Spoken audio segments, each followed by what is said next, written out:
Actually, at this hour, only one car is unaccounted for. There's been absolutely no word of the Douglas Special, which figured so very prominently in the early stages of the race today. Well, I see the judges are closing down for the night, and by golly, so are we. But we'll return to the El Dorado at 7:30 tomorrow morning to bring you the start of the second and the final lap back to Yosemite Valley. Good night, everyone.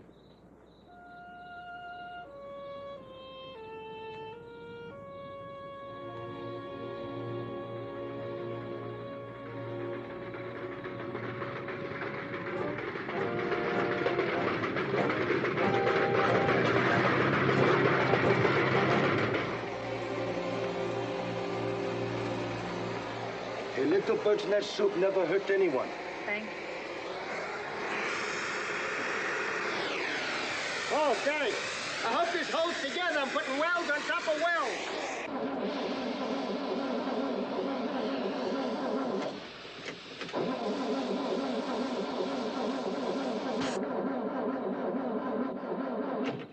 Bicka, bicka, bicka, Pikachu.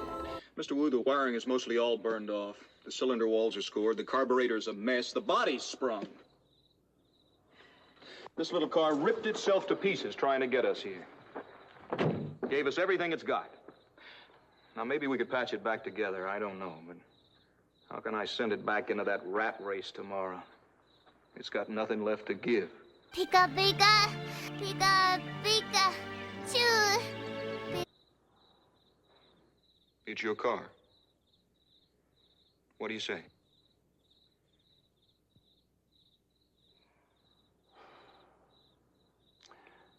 A wise man once said, when you come to last page,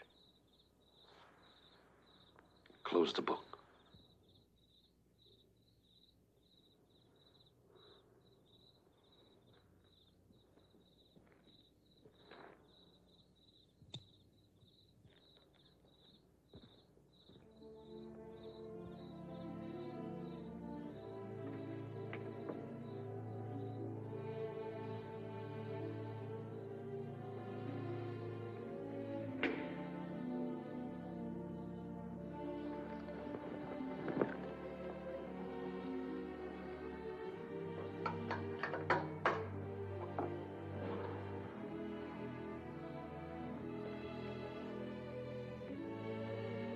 You let that little car get under your skin, didn't you?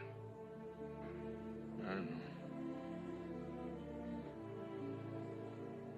There's a lot of gloop been written about the bond between a man and his automobile. And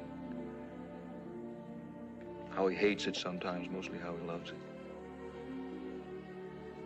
Showers gifts on it in the way of accessories. He gets hysterical if somebody scratches the paint or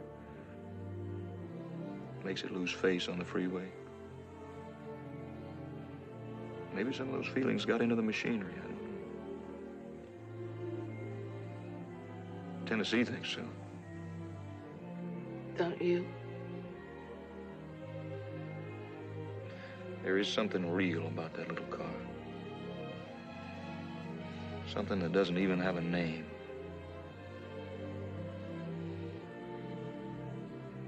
What I don't understand is, out of the millions of people in the world, why it picked a dog-eared second-rater like me.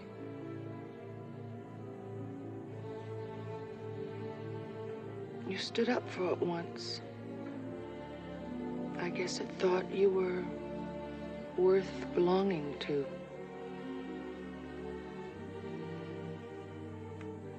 I understand that.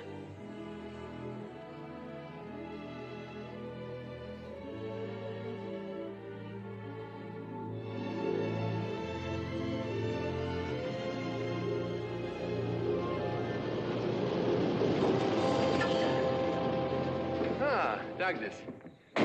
Didn't mean to disturb you. We'll just take the car and go. Take the car? What are you talking about?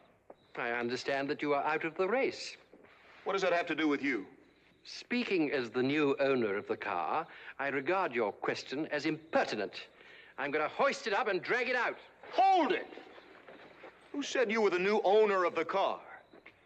Perhaps Mr. Wu would like to explain how he wagered the car on the outcome of the race. Even as you, I believed in the little car. I thought it would win.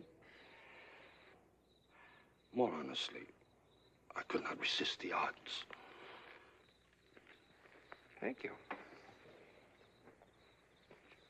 Good sir, would you say that this is a compact car? You do not answer. Well, let me tell you that you have never seen a compact car until you see what I'm going to do with this. Mr. Douglas, I have a friend with a claw and hook auto wrecking company in San Francisco. And he's going to work on your car. Maybe he'll transform it into a bird bath. Or what about a nice doormat so I can wipe my feet on it every day? It's too bad this thing doesn't have the gumption to get up to the starting line this morning. I should have enjoyed beating it. Oh! Why, you... Get your hand! Get your hand!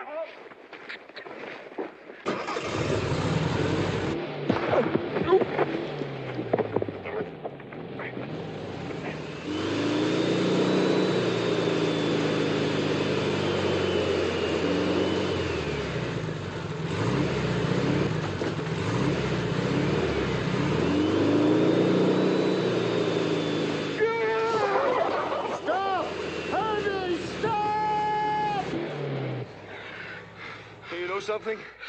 Small car, very angry. And very strong. The strength of 40 horses. What do you think about that race coming up? You know, I think now it's chance to remove Egg Foo Young off her face.